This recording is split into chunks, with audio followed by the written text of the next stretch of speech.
Well, good morning, everyone. Happy Thursday to you all.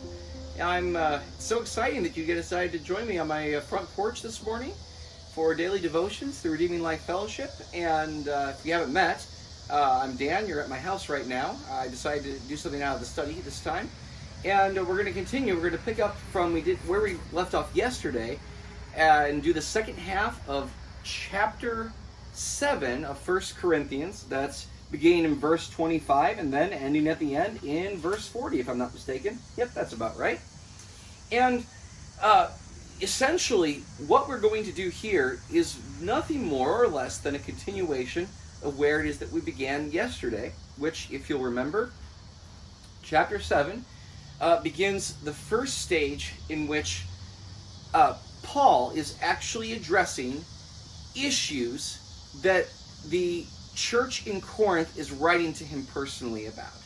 So up until this point, Paul has just been addressing issues that he himself is diagnosing and redirecting them back to Christ, back to the cross, back to the gospel, back to God's purposes for humanity.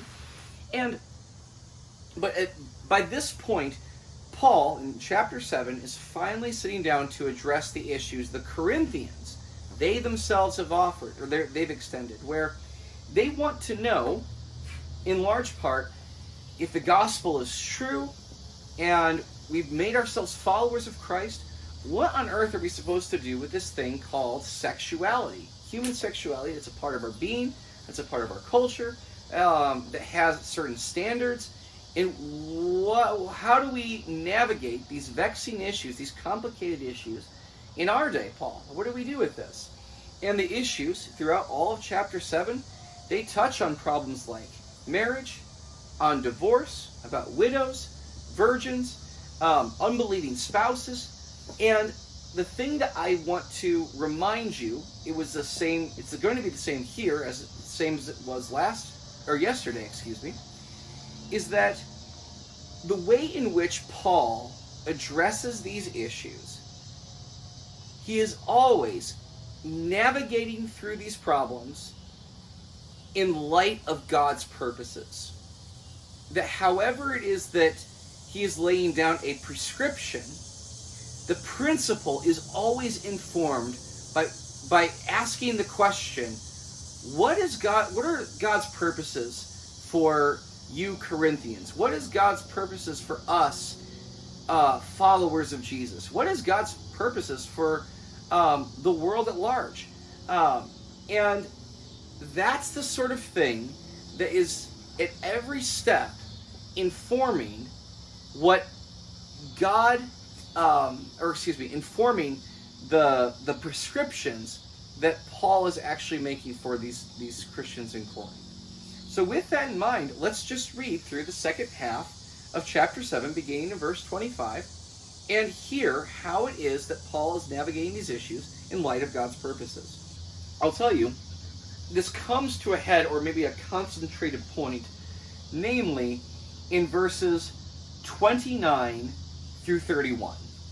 I would say that of all the places, that's probably one of the areas where it's the most concentrated, where Paul just sets aside the issues for the moment and wants the Corinthians to get at the nub of what's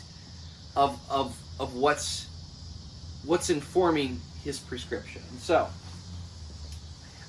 let's begin in verse 25. It says, "Now about virgins," and I remark in passing, probably what Paul means by virgins is not merely, say, women within the church or men within the church who haven't had sex, but rather referring to people who have betrothed to be married, which it remains true as it was true then. A lot of engagements take a long time before the wedding plans are all together and you can finally have the ceremony, make it official, consummate the marriage, etc., etc. But in this case, when he's referring to virgins, it's more likely than not, I would think, that he's referring to betrothed virgins. So the fiancés, if you will. and addressing them particularly. But let's continue. Now about virgins I have no command from the Lord, but I give a judgment as one who by the Lord's mercy is trustworthy. Because of the present crisis, I think it is good for you to remain as you are. Are you married? Do not seek a divorce. Are you unmarried? Do not look for a wife. But if you do marry, you have not sinned. And if a virgin marries, she has not sinned. But those who marry will face many troubles in this life, and I want to spare you this. What I mean, brothers, is that the time is short. From now on, those who have wives should live as if they had none. Those who mourn, as if they did not. Those who are happy, as if they were not. Those who buy something, as if it were not theirs to keep. Those who use the things of this world, as if not engrossed in them. For this world, in its present form, is passing away. I would like you to be free from concern. An unmarried man is concerned about the Lord's affairs, how he can please the Lord. But a married man is concerned about the affairs of this world, how he can please his wife. And his interests are divided. An unmarried woman or virgin is concerned about the Lord's affairs. Her aim is to be devoted to the Lord in both body and spirit. But a married woman is concerned about the affairs of this world, how she can please her husband. I am saying this for your own good, not to restrict you, but that you may live in a right way in undivided devotion to the Lord. Paul's pastoral heart and his wishes for what he wants for the Corinthians is to have an undivided devotion to the Lord. That's the thing that is guiding these prescriptions throughout this chapter. If he wants anything for them to live in, it's to live in undivided devotion to the Lord. Living a life wholeheartedly devoted to God, and making these decisions in light of his purposes. But let's continue. It says, if anyone thinks he is acting improperly towards the virgin he is engaged to, and if she is getting along in years and he feels he ought to marry, he should do as he wants. He is not sinning. They should get married.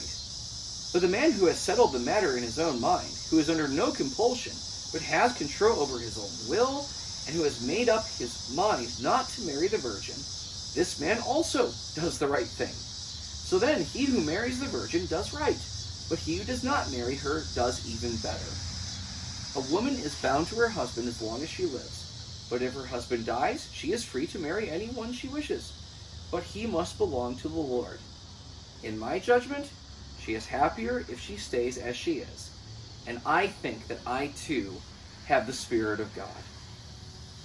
So, thank you so much for joining us for Daily Devotions this morning. I encourage you, if you haven't already, to subscribe to the YouTube channel and follow along, whether it's through YouTube or through our podcasts. I encourage you also to support us through financially through the links below for this church plant that's doing ministry in Huntington County and Whitley County, and even in new places up north, which is very, very exciting. But in all these things, I pray God would bless you, and I pray that each and every one of us would live life in light of God's purposes, and that would be the thing that guides our steps and our words and our actions, our thoughts, our deeds today, now and forevermore. Amen. God bless you, and I will see you next time.